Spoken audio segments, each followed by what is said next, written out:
আচ্ছা বোন, আপনি কি জানেন এই ইন্ডিয়ার ভিতরে এমন এমন জায়গা আছে যেখানে আপনিও প্রবেশ করতে পারবেন না, আমিও ঢুকতে পারবো না? কয় না, এরকম কোন জায়গা থাকতেই পারে না। আমার জন্মস্থান, আমার দেশ, আমি কেন যাইতে পারবো না? অবশ্যই যেতে পারবেন না। এরকম জায়গা আছে, ওইটার নাম ক্যান্টনমেন্ট।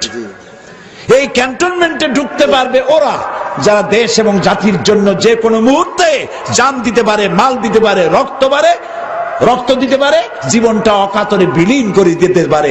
ক্যান্টনমেন্ট ওদের জন্য, তোমার আমার জন্য না। এরপরে ডক্টর জাকির নায়েক বললেন, মক্কা মদিনা ইসলামের একটা ক্যান্টনমেন্ট।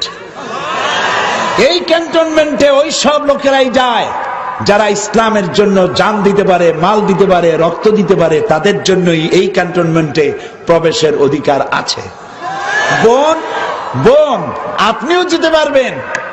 আপনার পাসপোর্টে নতুন একটা ভিসা লাগান, ভিসার নাম